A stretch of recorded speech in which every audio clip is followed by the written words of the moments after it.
The late 1990s and early 2000s were a golden age for arcade gaming, with developers vying to create experiences that were fast, loud, and completely unforgettable.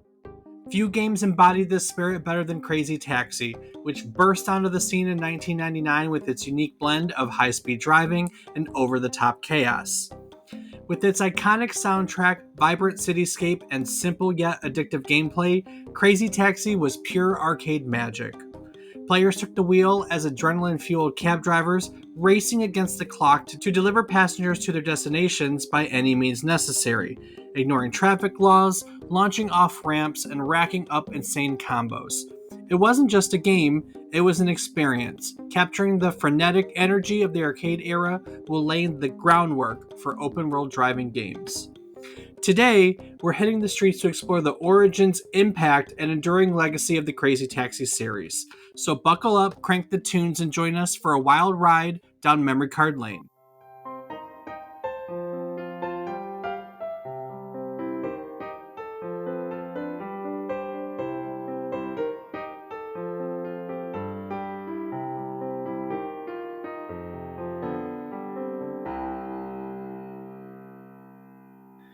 Good morning, good afternoon, and good evening.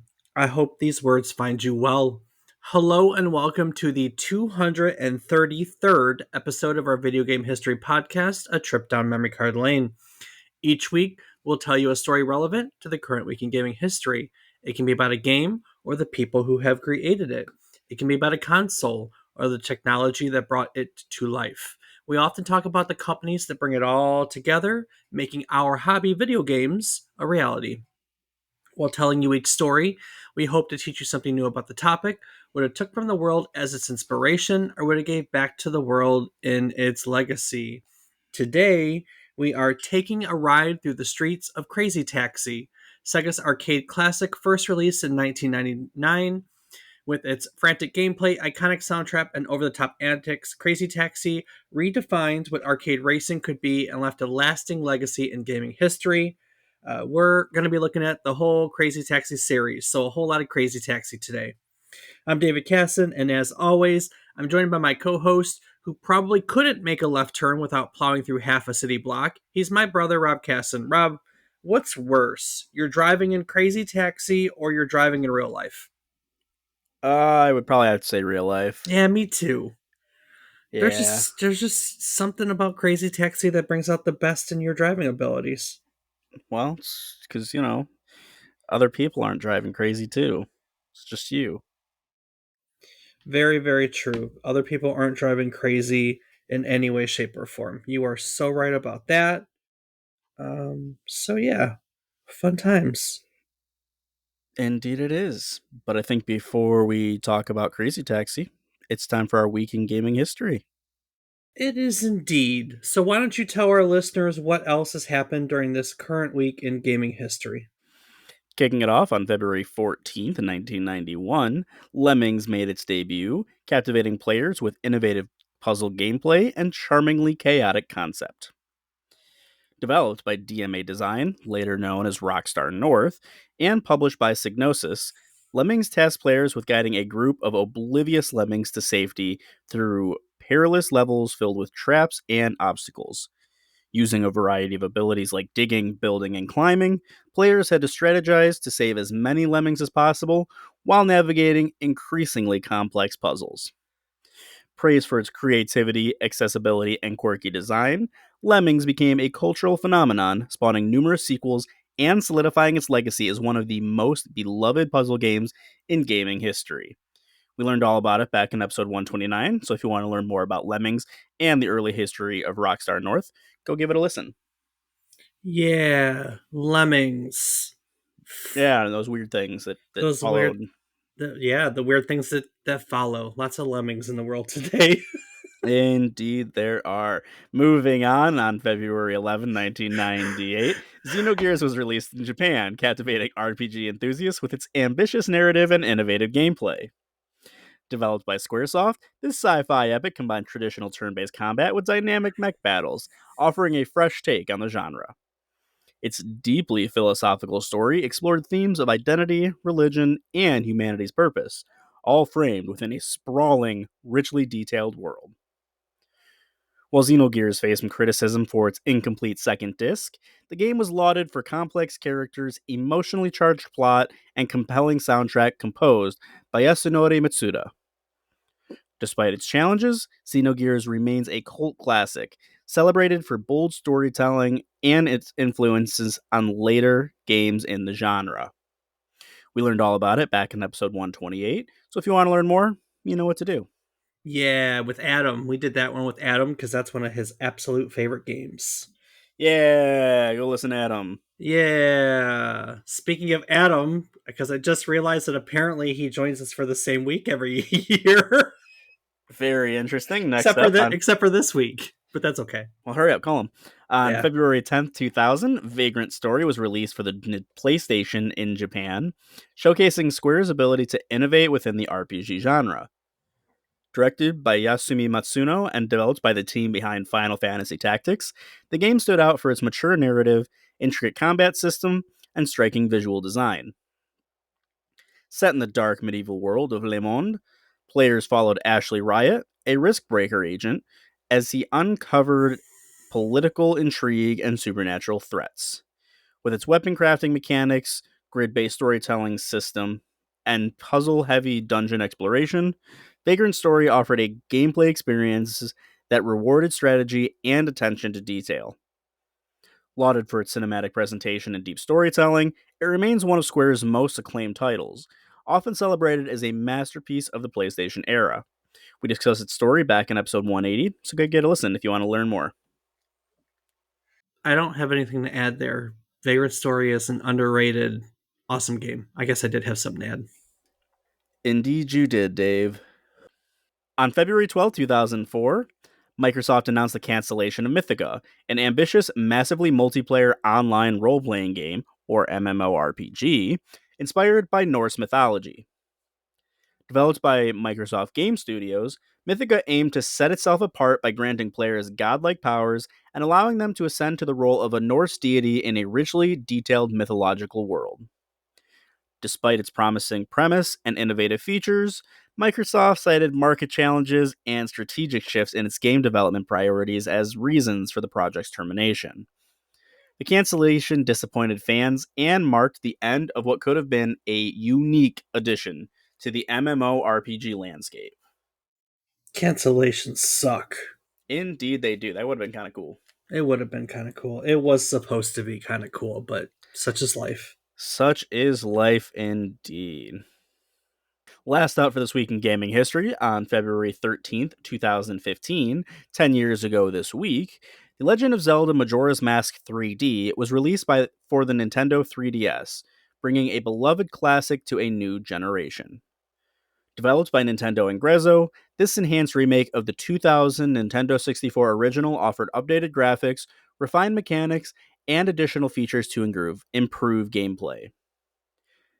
The story followed Link as he navigated the ominous land of Termina, reliving the same 3 days repeatedly to prevent a catastrophic moon from destroying the world.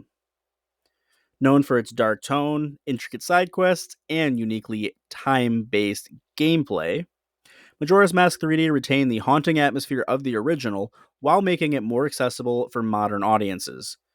The remake was praised for its visual enhancements and quality of life improvements, cementing its place as a standout entry in the Zelda series. And Yeah. boy, was that good. Boy, was it good. Yeah, I really enjoyed it. It was actually my first step into Majora's Mask. I didn't play it on the 64, but the 3D version was fantastic. I think Majora's Mask personally is another one of those underappreciated titles in the series. Oh, 100%. I found it to be fantastic. While I can't say that I did like the Master Quest version, I did do the normal version in 100%. So, yeah, I did a lot of play of that. Yes, indeedy. Rob, we have been here at this very moment, at this very place in history before in one of our earlier episodes. Oh, yeah? When was that? We are filling in some gaps today. In this instance, it was Sega's Top Skater that served as the foundation for skateboarding games. It was a direct influence for Tony Hawk's Pro Skater, which we covered in episode 161. What's your favorite part about Tony Hawk again? That it was Bruce Willis. Yeah, buddy, I love that. That's one of my little favorite anecdotes too. If you're curious what we're talking about, episode 161. So Top Skater was an arcade skateboarding game which was developed by Sega AM3. Now, if you'll recall, Sega had at one point split itself up into multiple divisions, similar to what we saw Nintendo do. You know, Nintendo has R&D 1, 2, and 3. So Sega did the same thing, except they don't call them R&D divisions. They call them amusement R&D divisions. So AM1, AM2, AM3, so on and so forth. I believe there were 5 at some point. There's probably more. I'm wrong. And like I said, Top Skater was developed by Sega AM3, and Sega AM3 first opened in April of 1993. Now, we've heard about Sega AM3 before. One of its first games was Sega Sonic the Hedgehog. We did a whole episode on Sega Sonic the Hedgehog, and we talked about Sega dividing itself into these amusement divisions. Not only did we talk about Sega Sonic the Hedgehog in episode 195, but we also talked about we looked at all of the Sega arcade cabinets that have been made throughout the years. It was a history episode where we looked at all of them. There were some fun ones too. Do you remember like the cotton candy machine?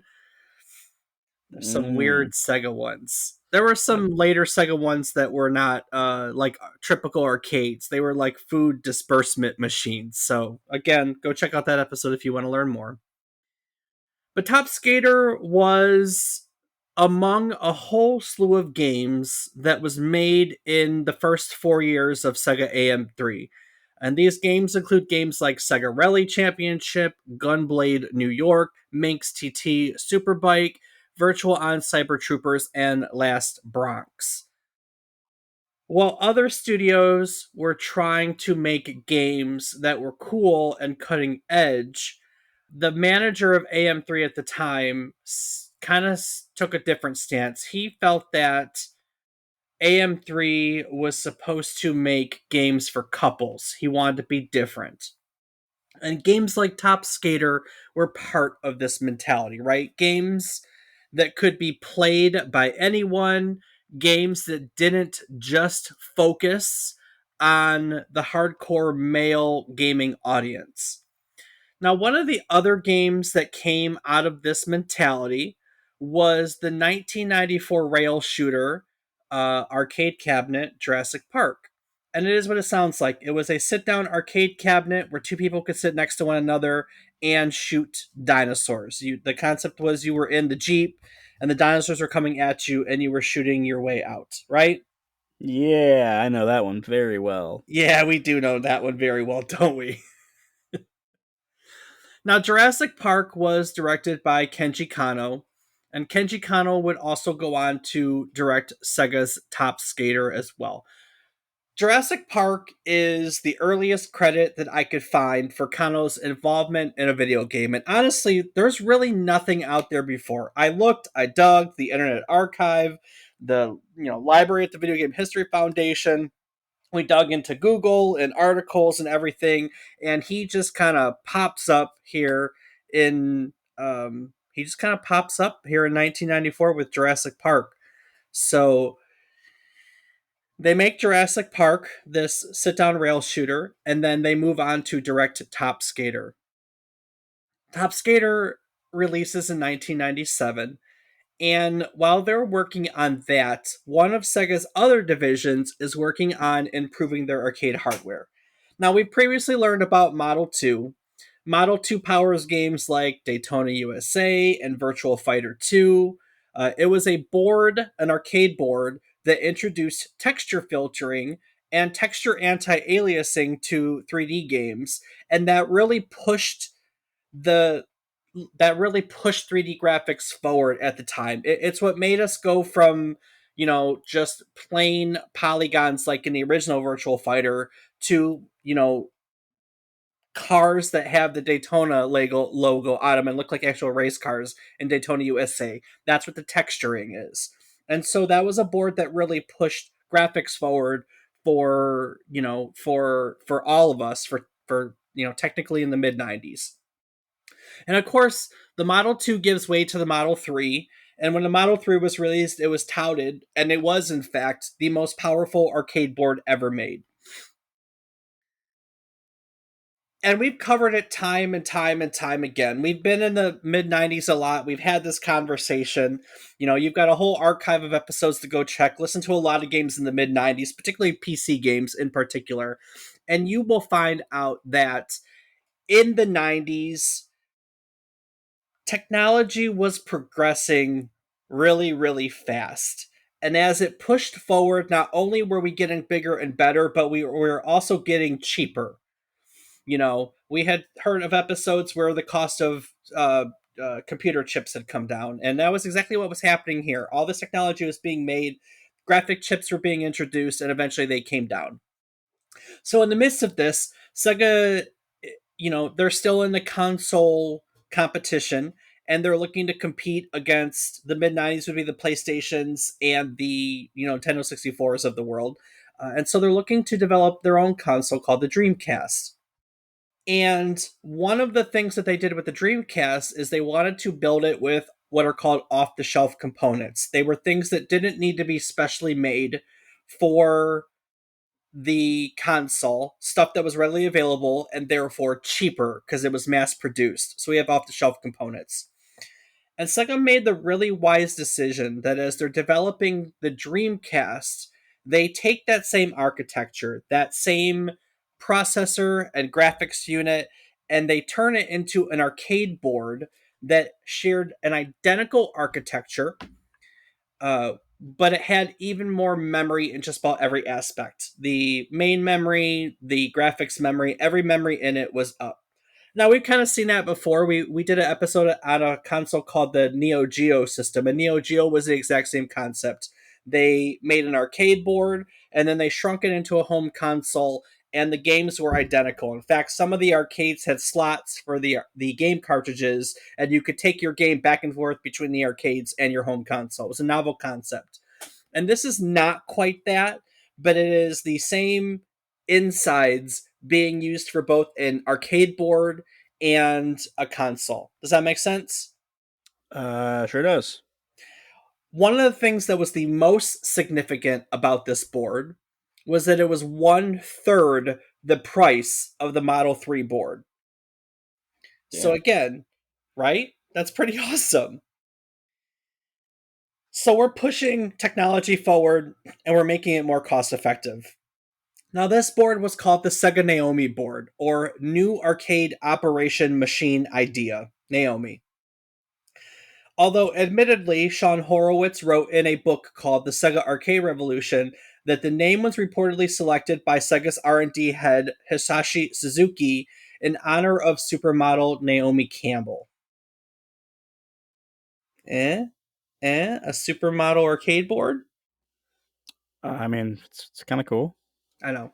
And although of the and Well, although the authenticity and although the authenticity of this story has been brought into question, I found other interviews with developers who worked with the NAOMI board that basically said, "Hey, we've never heard for confirmation from Suzuki that this is true." Also, they called him Hisashi-san because there are, as they say, a million Suzukis in Japan. Uh, they've never heard confirmation that it's true, but based on what they know about him and the popularity of supermodels in Japan, at the time they have no reason to not believe the story. So they've pretty much said, yeah, it tracks, it tracks. So no confirmation, but basically, yeah. well, I mean, they said, look, supermodels were the fad in Japan at the time, and was really popular for two reasons. One, because Naomi is a Japanese name, so it's easy for them, right, as opposed to the other names. And Campbell is a very basic last name that can be easily produced or pronounced by the Japanese people. So, in a world when supermodels were popular, she was apparently the queen of the supermodels for those reasons. So it was the fad at the time, and they followed the fad. So we've got the NAOMI board. Fair enough. So I've got the NAOMI board, and the team at Sega AM3 is looking at what's next, right? What are we going to make? We've just made Top Skater. Top Skater is doing very well at the arcades, and Sega now has a Naomi board, and we need to figure out what to make next. And then add to the mix that AM3 in general is trying to make games that, again, would appeal to everyone, something that is different from everyone else, something that the others aren't doing. And so they sit down and they brainstorm. And at this moment, their idea was to develop a game that would be different from the whole mentality of 100 yen for 3 minutes that pretty much every other arcade game is based on, right? We've talked about that many times before, have we not? We have, definitely. That arcades are designed differently than home consoles because arcade games are basically designed to take your money. They are games that are made for short duration. They are games made to be difficult to encourage you to put more money in. And that is different from home console games, which are designed to maximize your time, right? Because you're going to invest in a game where you get your money's worth, so to speak. And also, home console titles let you build upon themselves. They can build emotion, they can build story, they can do world building, they can do things that you can't do in short durations of time.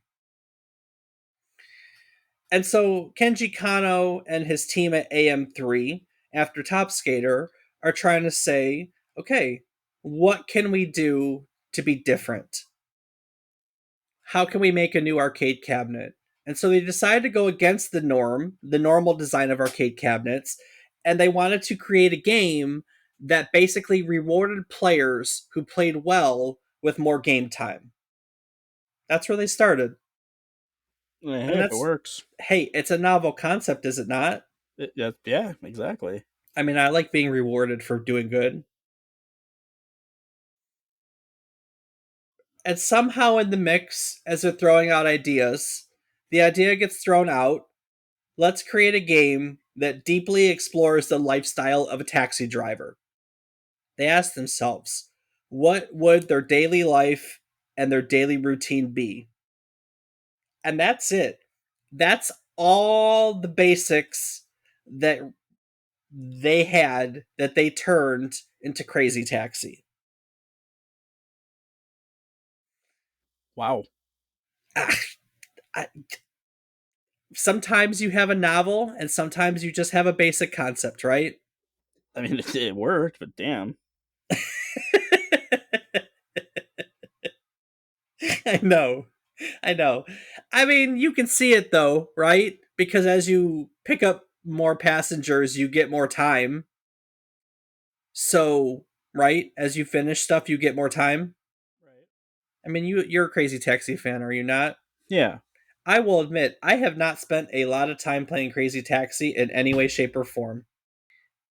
But that doesn't mean I'm not familiar with it. Anyway, so they take this concept, the taxi driver lifestyle, and the need, the desire to reward players for doing well, and they turn it into a sit down arcade cabinet in February of 1999.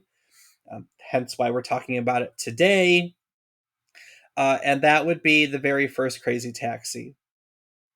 But the truth of the matter is, the arcade cabinet was popular. In April of 1999, publications have it as the second best-selling arcade cabinet of the month. So it's not like people weren't buying and or playing the arcade cabinet, but it really didn't take off until they decided to port it over to the Dreamcast.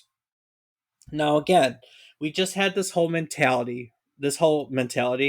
just had this whole conversation, right, of how arcade cabinets are different from home console cabinets. Not home console period. Yeah, I figured. I think that everyone knew what you meant. Yeah. So you can't just take, I mean, you can, but also you can't just take an arcade cabinet and port it over to console and expect it to hit the same, I guess is the point, right? Right. So the team knew they couldn't just port Crazy Taxi as a plain old arcade title over to the Dreamcast. So they took some concepts that they essentially cut out of their arcade cabinet and they brought them into this version of the game. And the main concept that includes is what Kenji Kanno calls the concept of being lost. Now, as much as they wanted to reward players with more game time, you have to acknowledge that it's an arcade title, right? And you can't stand there and play it forever. People just don't do that. They don't have the money, they don't have the time, they don't want to stand. There are reasons for that. And so they didn't really want to add this concept into the arcade environment because they didn't feel that it fit the arcade environment, right? Being lost requires more time to spare. Being lost requires, um, you know, not having the pressure of having to put more money into the arcade cabinet. So that involved things like cutting down the amount of content, shrinking down the maps, um, mini games. So for the Dreamcast version, they just brought that all back. They designed more maps. They were larger maps that the players could, quote unquote, get lost in. And then they sat down and they added mini games to the mix, which were many reasons for players to get lost within a city. You did you play? You played what? Which one did you play? Do you remember? It was the PlayStation version, I believe. Of the original Crazy Taxi? Probably, but I think Yeah, I might have played 2, and isn't there a 3 as well? there is a three, but you haven't played two. So Okay, then it was probably 1 and 3. three was on Xbox. I probably played it once, Okay, so but probably the original on the PlayStation because original, that yeah, tracks. yeah. Can you talk? What are the Crazy Box mini games? Oh my god, man, it's been so long. Wasn't So I mostly just remember the passengers. I remember the giant ramp you had to do. Yeah, They had the like time trials you had to do, but I don't yeah, remember that's what okay. is that. No, That's I all don't. right. Crazy Box mini games are what they added to it. And I was just curious if you had experience with it. They threw out a lot of ideas for the mini games. In fact, Kano said that they started out with over 100 different ideas. But they eventually pared those down to just the Crazy Box mini games that are now found in the game, and they developed these mini games with the same mentality in mind. They were designed with the intention of letting players play longer if they improved their skill. Again, rewarding players for playing well. Now, on the technical side, it wasn't a straight port. It wasn't that easy. Even though the NAOMI board and the Dreamcast share their architecture, they have very different amounts of memory. Connell has stated that it wasn't easy to bring the arcade game to console due to the memory differences between the two platforms. In an interview, he compared the arcade to drinking straight from the bottle, while the Dreamcast is the equivalent of taking shots. Nice. So they really had to learn how to make it work in terms of the memory available to them. And there are various ways they did that, like how it reads off the disc and things like that. But they got it done. What was really important to them was they wanted to be able to show off 60 frames a second because they felt that if they could have the game play fluently at 60 frames a second, that was really showcasing the power of the Dreamcast. And when the Dreamcast first came out, that was its draw. Everyone really wanted to show the power of that console. Right. So it was really important for them as a Sega studio to be able to show that off. And like I said, their way was to 60 frames a second. So, that was what they were shooting on. Despite all the technical problems, they were able to get through all the hurdles. And the Dreamcast version of Crazy Taxi basically came out almost a year later on January 27th, 2000. So, Rob, I love how Crazy Taxi broke the arcade mode by rewarding skillful players with more game time instead of just grabbing up quarters. It really makes you feel like your improvement mattered. Yeah, it's a brilliant concept. Instead of just racing the clock, you're actually getting better and pushing yourself further every time you play. Kind of like starting a podcast. Yeah, exactly. When you're launching a podcast, you want a platform that rewards your efforts, not one that makes things overly complicated. And that's where Zencaster comes in. Zencaster? What makes it stand out? Well, Zencaster is an all in one podcasting platform that makes it incredibly easy to record high quality audio and video straight from your browser. No need for fancy equipment or a technical background. Just log in, hit record, and you're good to go. Alright, but what about editing? I imagine that would be the biggest roadblock. Kind of like trying to nail a perfect crazy drift. Well, that's the best part. Zencaster does the heavy lifting for you. Their post production tools automatically clean up your audio, balance levels, and even remove background noise and filler words like and ah. It's like having a pit crew working behind the scenes to keep your podcast running smoothly. That sounds awesome. Once I got my podcast ready, how do I actually get it out there? Well, Zencaster makes distribution a breeze. You can send your podcast straight to major platforms like Spotify, Apple Podcasts, and more, all from one place.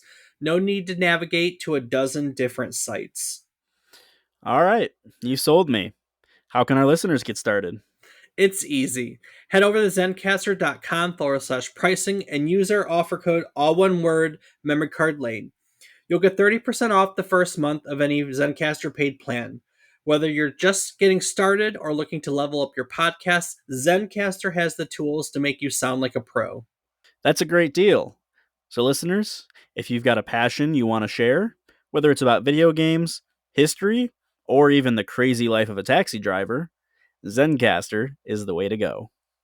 Absolutely. Head over to Zencaster, use our offer code, all one word, memory card lane, and start your podcasting journey today. All right, let's get back to how Crazy Taxi took the arcade world by storm. So, for those of you who have never played the game, the premise is kind of simple. You pick up customers and you take them to their chosen destination as quick as possible, right? Mm hmm. Along the way, you can earn more money by doing what, Rob? How do you up your score and your money? Uh, Driving crazy. Driving crazy. Driving crazy how? Like what kinds of things?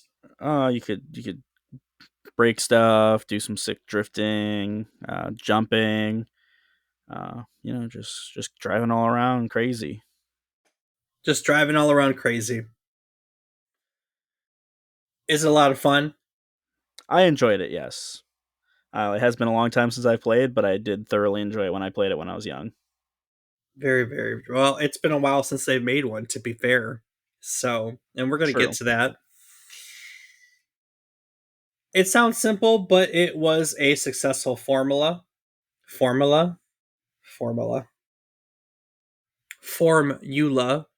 Crazy Taxi ended up being an incredibly successful game. Not only, like I said, was the arcade cabinet popular, second best-selling game in April, but the Dreamcast version ended up being the second best selling Dreamcast game for the entire Dreamcast library. So, second best Dreamcast game ever sold. Damn. It was eventually ported over to the PlayStation 2, where you played it. And between the two platforms, it sold 2.2 million units. Wow, that's impressive. It is impressive. And so we find here we are again, time after time after time, with every game that we cover, that for the most part, when they have one installment that is commercially successful, sequels will soon follow. So, in May of 2001, Kenji Kanno and his team released Crazy Taxi 2. Crazy Taxi 2 adds some new features. You gain the ability to pick up multiple passengers at once. Interesting. fun. That is, yeah. You ever remember being able to pick up two people at once? Not really, no. I don't think so. They added a hop and a dash, the quick hop and quick dash, the crazy hop and crazy dash is I think what they're officially called. And those helped you get around faster and rack up more money. See, I had to have played 2 then, because I do remember that. But here's the thing. So Crazy Taxi 2 was only released on the Dreamcast initially, and the content from Crazy Taxi 2 was later ported to the PlayStation Portable game Crazy Taxi Fair Wars. Well, I had a friend with a Dreamcast growing up, so that's Gotcha. probably how I would have played that one, because I definitely don't recall having it for my PSP. No, I was going to ask you that if Nope. that's what you remember. So, Nope. I remember having GTA China Wars, but not Crazy Taxi Fair Wars. uh, so Crazy Taxi 2 came at the tail end of the Dreamcast lifespan. It came out in May of 2001. Sega had just announced that they were discontinuing the Dreamcast a few months earlier in March. So, for that reason, not a really popular game. And of course, again, it was Dreamcast only for many, many years because the PlayStation Portable came, what, 2007 roughly, some years later? Oh, God, if I remember when it 5, happened. 2005, 2006, somewhere in the mid 2000s. Sure. I would like to add at this point that in the year 2000, roughly during or near the development of Crazy Taxi 2, that Sega decided to turn all of their research and development studios into semi-autonomous companies. So Sega AM3 became a company called Hitmaker, and so it's the exact same team making these games under a different name. So Crazy Taxi 1 is Sega AM3, Crazy Taxi 2 through 10,000 is Hitmaker as a side note. So same company, same team actually. It was the same team that made almost all the Crazy Taxi games. Wow. In July of 2002, Crazy Taxi 3 High Roller was released for the Microsoft Xbox. And admittedly, High Roller was a game that could have been so much more than it was, Rob. When they started working on Crazy Taxi 3, it was slated to be an online version of Crazy Taxi for Xbox Live, right? They were excited about Xbox Live. Everybody was excited about Xbox Live, circa 2002. And of course, it was going to have multiplayer modes. They were going to give it night and day cycles that each had its own set of passengers and destinations, and they were going to include all the maps from Crazy Taxi 1 and 2 and then graphically update them into Crazy Taxi 3. So it was basically going to be like, I don't know, a greatest hits game, bringing all the content from the first two, adding new content, and then adding a bunch of multiplayer stuff, right? That didn't happen. What? That didn't happen at all. That's shocking. Inevitably, most of these concepts were nixed. It didn't have multiplayer Xbox Live in any way, shape, or form. It did have the content from the previous two games, so that was a bonus. But it didn't have that. It did have one new map, however. That was an added bonus. So, new map plus the content on 1 and 2. However, the new map had a lot of frame rate issues, so the game really isn't looked on very favorably. Despite this, it did eventually get ported to an arcade cabinet. So Xbox first, arcade cabinet second, and then eventually they brought it to Microsoft Windows. So there is a Windows version of this of Crazy Taxi 3 out there. That's not too surprising, is it? Considering it started out on the Xbox, right?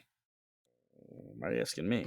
Well, because a lot of the pro to the Xbox was that it shared the architecture with the Windows computers, right? So it was easy. We learned that in the Microsoft Xbox episode, and that was the draw to it, that developers could easily make games that could go on the Xbox and or the Microsoft Windows PCs. So to have it ported from one to the other, I guess based on that, isn't a very surprising prospect. So Well, there you go. there you go. If you didn't know, now you know. And if you didn't know, go listen to our episode on the Microsoft Xbox where you'll learn all about the Direct Xbox and why that's the case. In 2003, Crazy Taxi was shrunk down to size for the Game Boy Advance for Crazy Taxi Catch a Ride. And I can't think of that without thinking of Borderlands. Catch a Ride! I had to do it, sorry. And that's a port of the original Crazy Taxi that featured two of its cities. Come on, tell me you can't think of Catch a Ride without thinking of Borderlands. Well, it's probably a part of it I don't remember because I definitely didn't think that at all. You don't I, I, you I can't don't know remember that reference. Scooter? Guess not. Nope. Catch a Ride. Now I feel silly. I'm not silly. I know that's a part of Borderlands. Developers on Catch a Ride have said that recreating the city environments in the Game Boy Advance was challenging. It is a 3D game. There aren't a lot of 3D games on the Game Boy Advance, so each one of them is a technological marvel. And they wanted to play fluidly, right? Because what fun is a racing game if it stutters or doesn't play fluid? It needs to be at a good frame rate. So they spent a lot of time recreating the city environment, making it run fluid, putting it in true 3D, and Crazy Taxi Catch a Ride was received decently. The downside is that at this point, the licensing from the original game was up, so the team wasn't allowed to use any of the music, which was a real draw to the original game, right? Yeah, definitely. It had what the Offspring in it, for instance. I couldn't tell you specific bands, but I just remember punk. Yeah, That's like the punk ska. That's when I was first starting to get into that stuff. right? Not surprising though. Well, I didn't really talk about it, but Top Skater had a really punk soundtrack too, and they share art styles. The art style of Top Skater is the same art style that they brought over to Crazy Taxi. So that was just that studio's style, I guess, you know. And then as we know, when they brought, Top Skater was important to the development of Tony Hawk Pro Skater. Those guys used to go play Top Skater in an arcade close to their studio, and that's where they got the inspiration from. They brought that punk and ska mentality over to Tony Hawk Pro Skater. So we just have we're in a good place at a good time right now. So you know, Hell yeah. hell yeah. They couldn't use the licensing, like I said, no music, no real brands either. We didn't really talk about that either. The original Crazy Taxi had real life brands in it, did it not? I It had believe like so. Kentucky Yeah. Fried Chicken.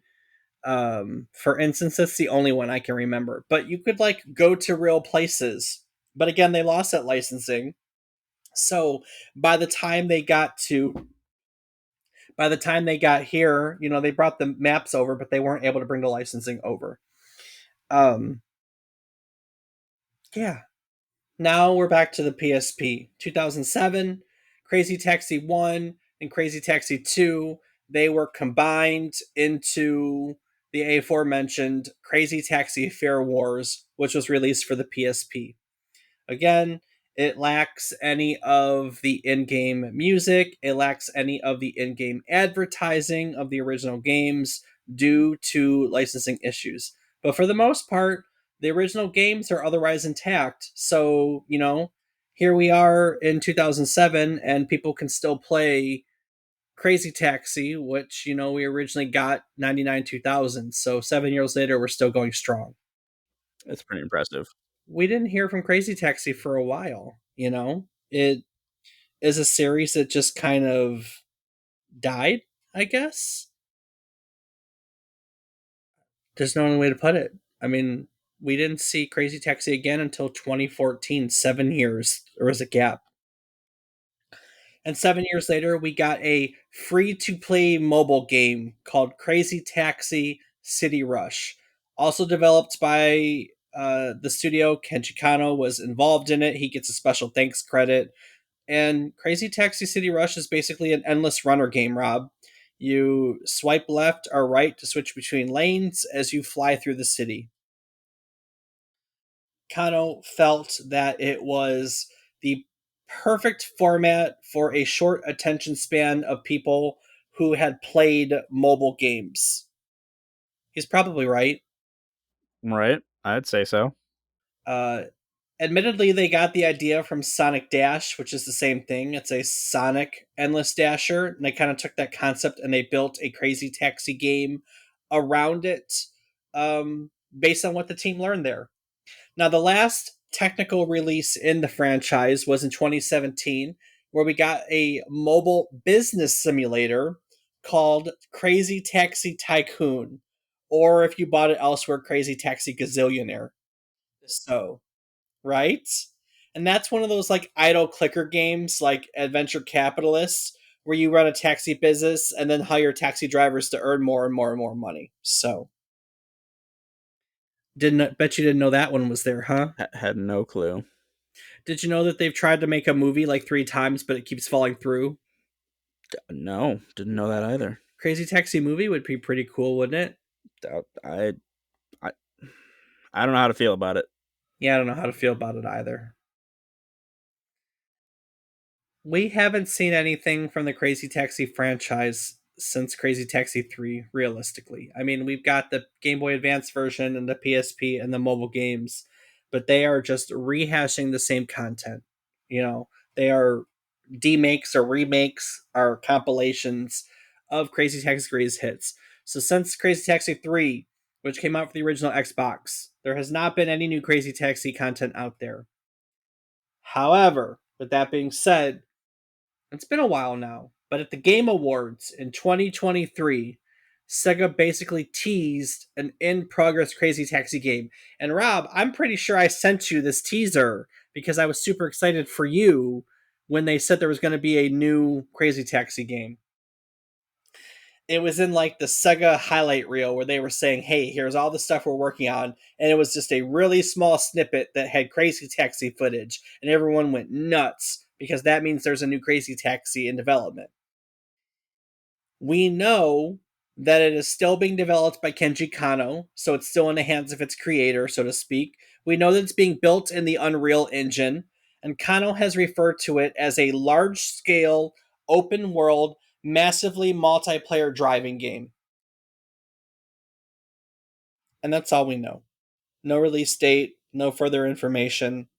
It's been a hot minute, so who knows? But at the moment, Sega is working on a new entry in the Crazy Taxi franchise. So, 25 years since the original was released, we might actually get another Crazy Taxi game. Maybe. Who knows? That'd be pretty crazy. That would be pretty crazy. So, as we went through this story, again, there are lots of other pieces to it. We talked about all the fun stuff that came out this week in the beginning, like Vagrant Story and Xenogears. And as we went into the story of Crazy Taxi, we talked about Sega AM3 and we talked about Top Skater and Tony Hawk's Pro Skater. These are games that we have done whole episodes on. I would encourage you to check out these episodes if you'd like to learn more about these games, more about these stories. We have other episodes. Of course, you can get them anywhere you listen to your podcast, but more importantly, and where we prefer, you can get them by going to our website, which is www.memorycardlane.com. Rob, what else can people find on our website? You can find a calendar of our future episode topics. You can find a link to our Discord where you can come chat with Dave and I about game topics or whatever else. You can find links to our Patreon where you can help support us and get access to ad-free and unedited versions of our episodes. And you can find links to our social media where I am on several platforms as Rob_O_Raptor and Dave. I can be found on various platforms as David is Ron. Each week, ladies and gentlemen, we tell you one story relevant to the current week of gaming history. Sometimes it's about games, people, consoles, technologies. I take one topic that I can find relevant to this publication week and I roll with it. While telling you each story, we hope to teach you something new about the topic, what it took from the world as its inspiration, or what it gave back to the world in its legacy. My favorite part about doing this is every week when I sit down to research a new topic, I learn things. I get excited when I learn new things because that means I get to teach you, all my listeners, new things. And I love learning new things and I love teaching people, so it's a win win for me. And so it's this beautiful cycle of teaching and learning that we celebrate each week by talking about, well, everything that we've learned every week. So, Rob, what did you learn this week? Well, I think my favorite takeaway from today is just that the creators were like, "Hey, what's life like as a taxi driver?" And that's what the game became. Like, it's all punk music and breaking all the traffic laws just to get your fare there fast. So you get more money. That, I mean, isn't that the life of a taxi driver? Yeah, I guess if you're from Chicago, yeah. But I just think it's hilarious. Like, it's something so simple. Like, we think about a lot of these games back then had to have a lot of thought going into them, and it's like, no, not. It's really not simple. And it was a simple concept that spawned multiple games and got a ton of playtime. Very, very, very true. So what about yourself, Dave? I legitimately never knew that there was more than one game in this franchise. I know that sounds weird. As someone who plays video games and studies video games, you think I would know that. I didn't. So I was a little surprised for whatever reason, at the fact that there are more than three games, that there's even a third game. I didn't even know they made one for the Xbox High Roller with its Vegas stage. I only know of the original. I remember that it was on Dreamcast and the arcade, and then that was it. So, I mean, this was a game that was completely lost on me, and I had no knowledge of. So I learned a whole lot this time around. Hell yeah. It's always good when you get to learn. It is always good when you get to learn. I think for a lot of people, Simpsons Road Rage took over Crazy Taxi. Would you agree? Definitely. Oh Yeah. yeah. And, that's a story for another day. That's an episode all in itself we'll have to do because it's a big lawsuit. There's a whole patent around the navigation system in here that they fought a lawsuit over. And so that's a fascinating story in itself. We'll have to pick up at the Simpsons Road Rage one. But yeah, I was unaware this was a whole franchise with Game Boy Advance and PSP and three games no less. Three games no less. I mean, maybe I could have told you there was an Xbox one, but I did not know they made a second one on the Dreamcast in any way, shape, or form. So, anyway, that's my cool story, and I'm sticking to it. Rob, before I take it out of this week and into next week, is there anything else you'd like to add to today's episode? Well, as always, I want to take a quick moment to say thank you so much to all of our listeners. It means the world to us to have you along as we learn about all of these different topics. So thank you. Yes, indeed. All right, ladies and gents, that wraps up our wild ride through the streets of Crazy Taxi. With its high speed action, unforgettable soundtracks, and chaotic fun, this classic series has left tire tracks in gaming history. Whether you're speeding to beat the clock or just enjoying the crazy thrill of the ride, Crazy Taxi reminds us that gaming is all about having fun. So next time you hit the gas, crank the tunes, and remember the streets where it all began. Next week, we're leaving those chaotic streets behind for a rain soaked mystery as we dive into the groundbreaking world of Heavy Rain. Released in 2010, this cinematic thriller redefined narrative driven gaming with its emotional storytelling and impactful player choices.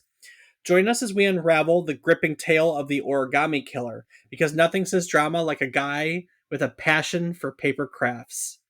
On next week's suspense filled trip down memory card lane. Do the thing.